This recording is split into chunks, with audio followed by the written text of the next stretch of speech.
I wanted to do a short video on looking at the Old Testament books of the Bible, especially thinking of the Pentateuch, the Torah, the books of Moses, Genesis through Deuteronomy, and then Joshua, Judges, Ruth, and 1st and 2nd Samuel. And from that idea of leadership and what leadership really is.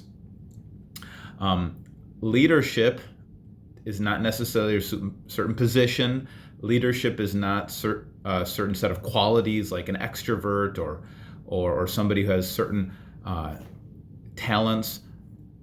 To be a leader means that you have followers, that you turn around and people are following behind you. And one of the tragic stories of the Old Testament is that God's people were always looking for a leader who would follow after God's own heart, somebody who would be a leader who got integrity and love and service for the people. And you see that in many ways in Moses. If you've been reading through the Bible with us, you saw Moses' humble leadership, that he recognized his own flaws and his own weaknesses and limitations. We see him raising up leaders under him, leaders like Joshua or the 70 elders, and then passing that leadership on to others. We see him taking his pain and his problems to the Lord in prayer as the people grumbled about his leadership, and the reality that anytime you're going to lead, you're going to get people who don't like what you're doing. So to be able to be emotionally and spiritually healthy enough to go to the Lord. And then we see a good leader in Joshua. Joshua is the Hebrew way of saying Jesus. Jesus is the Greek way of saying Joshua.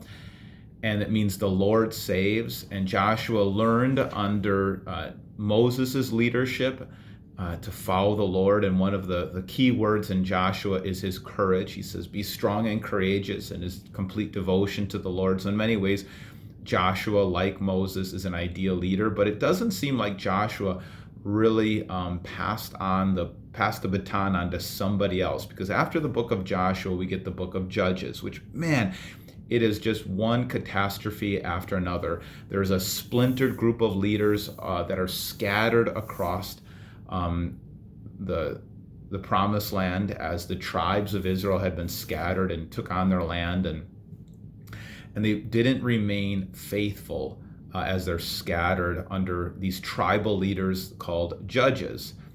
And the book of Judges is just this downward spiral of bad leadership. They lack humility, they lack faith, they lack trust, they lack true devotion and purity towards God. And it just gets worse and worse. I mean, you have a bad leader. Gideon seems to be a good leader to begin with, and then he wins a couple battles in the name of the Lord, and then he starts to take pride in himself and makes an ephod for himself. He gets vengeful and thrives on anger. Then it just gets worse and worse with people like Samson, who seems to be totally irreverent, total lack of devotion to the Lord. He's got this superhuman strength that God gives him as a gift, as the Spirit of the Lord comes on him, and he takes this Nazirite vow, which means that he was going to be completely devoted to the Lord by not drinking any fermented drinks or cutting his hair, but he was supposed to just be completely devoted to the Lord. And yet we see him spending time with prostitutes and marrying Philistine women, and yet God still is faithful to Israel, uses even the super flawed person. And then the book of Judges just spins out of control in the end, as it says, in those days Israel had no king. Everyone did as he saw fit. So again, the book of Judges is hinting at this need to find a king, this need to find a leader who will unify the people. And we see a glimpse of hope in the days of Judges. There is the book of Ruth, where you have a godly woman who's devoted to her mother-in-law, Naomi. You see her devoted to Israel, devoted to the Lord, a hardworking woman, Ruth, and Boaz, another godly man who protects Ruth, has that same kind of integrity and devotion and kindness and courage and humility. So there's a little glimpse of hope there in that short book of Ruth.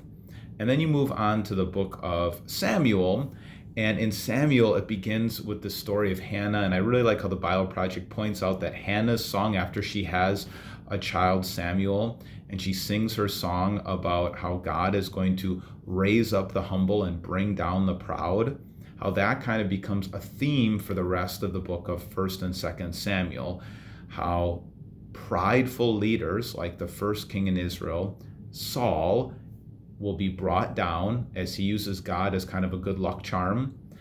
And now the next leader, David, who's this humble shepherd boy, is raised up as he trusts in the Lord. And yet when he reaches a point of success, he also he'll fall as he trusts in himself and becomes proud and arrogant, and he thinks he's entitled to any woman he wants, including Bathsheba, Uriah, his soldier's wife. So I think all of this is leading us to long for the ideal leader, the one who unifies all nations together, the one who lives not to be served, but to serve and to give his life as a ransom for many, one who rules an upside-down kingdom, a hidden kingdom that's all about integrity and justice and setting the captives free. Hopefully you know who I'm talking about, King Jesus. And as we celebrate Holy Week and Good Friday and Easter, we see the full extent of his leadership, that his leadership led him to die, to give up his life for his friends, for this world, for the nations. And it says that as he is raised up, he will draw all nations to himself. So I hope that kind of gives you shows you a little theme of leadership, the good, the bad, and the ugly throughout the Old Testament, leading up to the ultimate leader, Jesus Christ. Keep reading your Bible. Don't give up. Let me know what your thoughts on leadership are in the comments below. Thanks. Bye.